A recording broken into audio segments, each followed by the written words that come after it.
nós já sabemos determinar os pontos de máximo e mínimo de uma função se esses pontos estiverem no interior do domínio da minha função. Nós vamos ver agora uma situação muito interessante quando o conjunto aonde eu quero determinar o máximo e o mínimo da função, ele é o que a gente chama de um conjunto compacto. Então, a gente vai definir o que é um conjunto compacto e vamos ver que existe um resultado muito importante em cima desse tipo de conjunto. Então vamos definir primeiro o que é um conjunto limitado. Eu digo que um conjunto do R2 é limitado se existir uma bola aberta de raio M, centrada na origem, de tal forma que o conjunto está inteiramente contido dentro da bola. Significa que os pontos do meu conjunto, eles distam da origem sempre um valor menor que M, que um M dado. Tá? Então, de forma equivalente, existe um M maior que zero, tal que a norma da distância do vetor de x, y para os pontos 0, 0 é sempre menor do que M para todo x, y pertencente a A. Tá? Isso é dizer de ser limitado, um conjunto ser limitado no R2. E mais ainda, a gente diz que um conjunto ele é fechado se o complementar dele for aberto. Relembrando que um conjunto ele é dito aberto se todos os pontos são pontos interiores, ou seja, você consegue sempre colocar uma bolinha aberta em torno do ponto de tal forma que ele está dentro do conjunto. Tá? Essa ideia de aberto e fechado dá uma impressão que às vezes só tem dois tipos de conjunto, se ele não é aberto ele é fechado e vice-versa, mas na verdade isso não é verdadeiro. Tá? Existem conjuntos que não são abertos e nem são fechados. Então a gente vai ver aqui a definição de compacto. E aí simplesmente eu digo que um conjunto A contido no R2 é compacto se ele for fechado e se ele for limitado. Então se ele satisfazer essas duas condições, eu digo que ele é um conjunto compacto. Por exemplo, pegando aqui a chamada bola fechada de centro em AB e raio R, são os pontos XY, tal que a distância do ponto XY para o ponto AB é menor ou igual a R. Então você observa que o que manda exatamente aqui para a bola fechada é essa igualdade.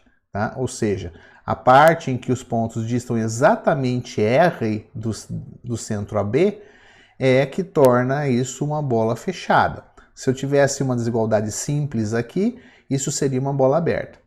Essa bola fechada é um conjunto compacto, né? Porque é limitado, né? Nós temos aqui uma figura, tá? Ó, nós temos a figura aqui correspondente. Então, se você pegar no centro 0 aqui e pegar com raio 2, por exemplo, você vai claramente colocar uma bola que contém essa bola fechada correspondente. Então, ele é limitado. Ou o ponto mais distante aqui desse meu conjunto é um número finito. E mais ainda, ele é fechado, porque o complementar é aberto. O complementar dessa bola é toda essa região aqui. Bom, como isso aqui vai para o todo R2, qualquer ponto que eu pegar aqui, eu posso colocar uma bola correspondente. Observa que ele não contém essa fronteira no complementar. Portanto, qualquer ponto que eu pegar aqui, por mais próximo que esteja dessa fronteira, ele não está na fronteira. Então eu posso tomar uma bolinha bem pequenininha e mesmo assim ela continua dentro do conjunto. Então o complementar dele é aberto. Já que o complementar é aberto, significa que esse conjunto é um conjunto fechado. Como é limitado e fechado, então ele é compacto. Um outro exemplo, aqui eu peguei o conjunto A dos pontos, tais que o x está entre 1 e 2, inclusive aos extremos, e entre o y entre menos 1 e 1. Então, geometricamente vendo, né, eu tenho aqui a região correspondente ao intervalo de 1 a 2, incluindo essa região, e o y variando de menos 1 a 2, incluindo essa posição. Tá? Esse conjunto é claramente limitado, né? A gente consegue desenhar uma bola aqui de centro na origem contendo esse quadrado, e o complementar dele é um conjunto aberto. Qualquer ponto que eu pegar aqui dentro, mesmo que esteja muito próximo aqui da minha borda, ainda assim tem espaço para desenhar uma pequena bola aberta contendo esse ponto. Então o complementar é aberto. Se o complementar é aberto, significa então que o meu conjunto é fechado. Limitado e fechado, então isso é um conjunto compacto.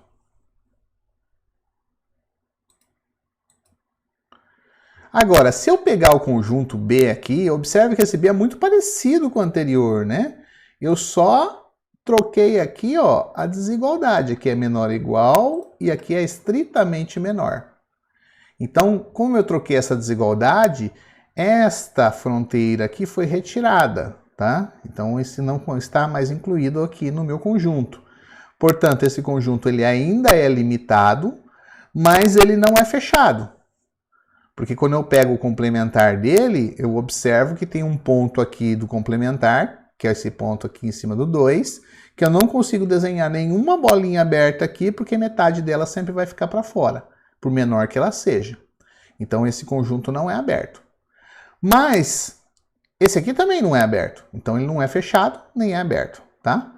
Então você vê que existem conjuntos que não são fechados, nem tampouco são abertos.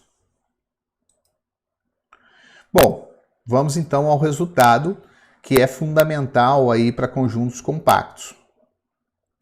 Esse teorema, eu chamo do famoso teorema de Weierstrass, ele diz que se a função é uma função contínua em um conjunto compacto A, então existem dois pontos, pelo menos, né, tais que o primeiro ponto é menor ou igual à função em qualquer outro ponto, e o segundo ponto é maior ou igual à função em qualquer outro ponto. Ou seja, se a função está definida em um conjunto compacto, então ela tem mínimo e máximo globais.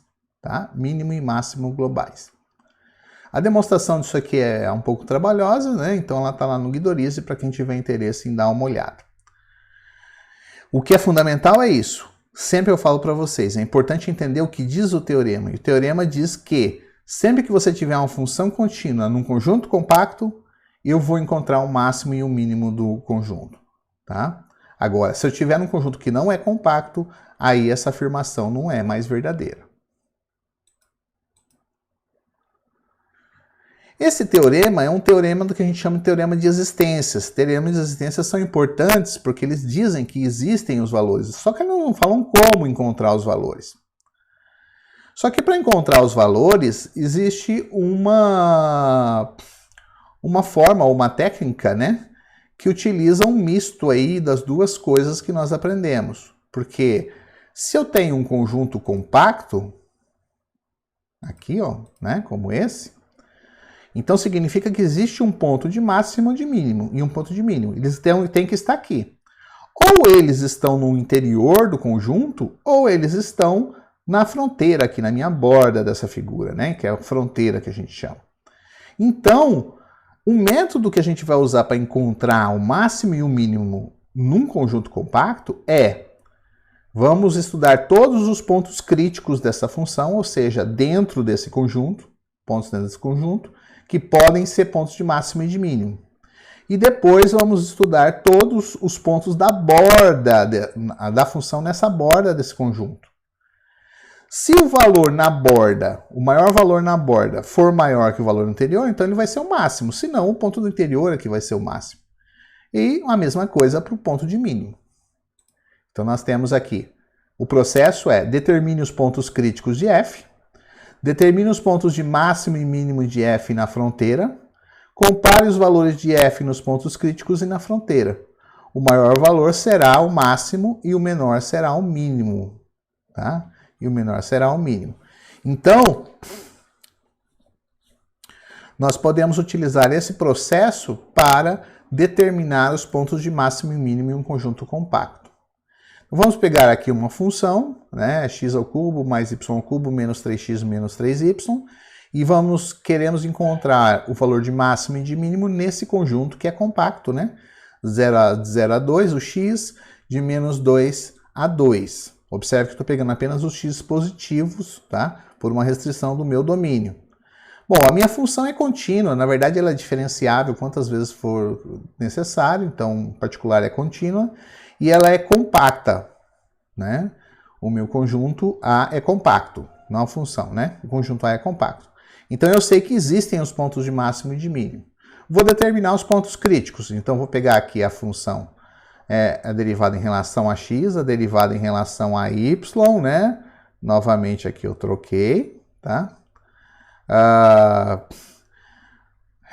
Achei a derivada em relação a x, em relação a y, encontrei os pontos x mais ou menos 1, y mais ou menos 1. É o mesmo exemplo que a gente fez lá atrás, né? Só que agora o meu x igual a menos 1 não interessa mais, porque está fora do meu conjunto A. O meu y sim, os dois valores estão. Então eu vou usar o x igual a 1 e o y igual a mais ou menos 1. Então eu tenho aqui os pontos críticos, que podem ser pontos críticos, né? 1 menos 1 e 1 e 1. Eles são pontos interiores de A, então como são pontos interiores de A, eles são pontos críticos. Os valores de f nesses pontos são para o f de 1 e menos 1 aplicado na função da 0, f de 1 aplicado na função da menos 4. Só substituir o valor e calcular. Tá? Então agora eu vou comparar os valores na fronteira, nas diversas fronteiras. E vou verificar se em alguma dessas regiões o valor é maior ou menor do que esses dois. Então eu vou considerar para cada um dos casos, né? Eu fixo os extremos de x, vou fixar o primeiro extremo do x de 0 e o y variando de menos 2 a 2. Então nós estamos mais ou menos aqui, né, como se, semelhantemente, não é igual a essa figura, né? Mas eu estou fixando um valor do x, o primeiro valor do x, então eu vario o y, portanto eu estou nessa borda. Depois eu vou para esta, depois para esta e depois para esta. É um retângulo, eu tenho 4 posições. Então eu fixei x igual a 0 e y de menos 2 a 2. Portanto, quando eu fixo x igual a 0, a minha função é uma função só de y. Né? Eu tenho aqui a minha função, fixando x igual a 0, vai sobrar y ao cubo menos 3y. Então sobra y ao cubo menos 3y. Para encontrar os pontos de máximo, né, agora nesse intervalo fechado, o intervalo fechado aqui também pode ser pensado como um compacto nos reais. Portanto, ou ele é um ponto interior, o máximo e o mínimo, ou são os extremos. Então eu vou pegar aqui a derivada, 3y ao quadrado menos 3, e ela é igual a 0, eu sei somente se o y é igual a mais ou menos 1. Então eu vou calcular o valor da função nos extremos, menos 2 e 2, e nos pontos de mais ou menos 1, e encontro esses valores respectivos. Observe que essa função, o valor da função g, é na verdade o valor da função f no ponto 0 menos 2. Isso aqui no 0 menos 1, essa no 0, 1 e essa no 0, 2. Então você observa que, embora nenhum valor... tem o 0 aqui, o 2 já ultrapassou ele, tá? E o menos 2 também. Não, aqui tem o menos 4, né? Que pode ser ainda menor. Mas eu tenho que continuar fazendo com todas, né? Então eu vou agora, né? Então o mínimo aqui nessa fronteira foi em 0, 1 e 0 menos 2 com valor menos 2, em 0 menos 1 e 0, 2 com valor 2. Para o segundo caso, eu fixo o x para o outro lado, para o máximo valor de x, que é 2, e vario o y. Defino novamente a função g, como sendo f de 2y, tá? Então aqui eu vou ter... Aqui, né? Eu tenho exatamente o x igual a 2, então vai dar 8 menos 6, vai ficar 2 aqui, então fica y ao cubo menos 3y mais 2. Y ao cubo menos 3y mais 2. A derivada de g para encontrar os pontos críticos dessa função é igual a 0, se o y é igual a mais ou menos 1. Então eu vou testar os extremos, menos 2, 2, menos 1 e 4. Calculando os valores eu obtenho esses resultados. Para essa borda aqui, o máximo foi obtido aqui ou aqui, e o mínimo aqui e aqui. Então, o mínimo foi em... lembra que g é f de 2y, então é f de 2 menos 2, e 2, 1, que teve valor 0. E o máximo foi em 2 menos 1, e 2, 2 com valor 4. Terceiro caso, agora eu vou variar o x e fixar o y. Então, eu vou fixar o y no menor valor possível, né? Para percorrer a outra fronteira. Então, eu vou definir uma função h como sendo f de x menos 2. Né? Então, quando eu coloco menos 2 na minha função, tá aqui, eu tenho que, no y, né, menos 2, aqui vai ficar mais 6, aqui vai ficar menos 8. Então, o resultado é menos 2. Portanto, eu tenho x ao cubo menos 3x menos 2. Derivando aqui em relação a x, eu tenho 3x ao quadrado menos 3. Portanto, a derivada é 0 se x é igual a mais ou menos 1. Mas, novamente, o menos 1 não me interessa, porque é um ponto fora do meu domínio. Então, eu vou testar os extremos, né? 0, 2 e 1. O mínimo aqui foi atingido no ponto H1. H1, na verdade, é o f de 1 menos 2. Então, 1 menos 2 com valor menos 4. E o máximo foi atingido aqui, né, com f de 2, 2 com valor 0. Finalmente, o quarto e último caso, né, a quarta e última parte da fronteira, em que eu variei o x e estou fixando o y igual ao máximo valor dele, que é 2. Substituindo o 2 lá, eu vou obter exatamente x ao cubo menos 3x mais 2, uma função h, derivando, enquanto os pontos críticos dessa função h, como o menos 1 está fora, só vou usar mais 1, então eu vou usar os extremos, que é 0 e 2 e 1, para encontrar os valores. O valor mínimo foi encontrado no h de 1. H de 1 é o f de 1, 2. Então, 1, 2 com valor 0. E o máximo com f de 2, 2. Observe que repetiu o ponto que a gente já viu uma vez, mas é porque a gente considerou as interseções das diversas fronteiras. Resumindo, nós temos então o seguinte. Pontos críticos, nós encontramos 2. Um de mínimo e um de máximo. Fronteira 1, nós encontramos 2 mínimos e 2 máximos. Fronteira 2, 2 mínimos e 2 máximos. Fronteira 3, 1 mínimo e 1 máximo. Fronteira 4, 1 mínimo e 1 máximo. De todos os mínimos, eu observo que esses dois têm valor igual. Então, 1 e 1 menos 2 são pontos de mínimos da função, né, com menos 4, no conjunto A. E o máximo foi atingido nesses dois. Observe que, na verdade, esse é o mesmo ponto. Então, os pontos de máximo são em 2 menos 1 e 2, 2, com valor 4.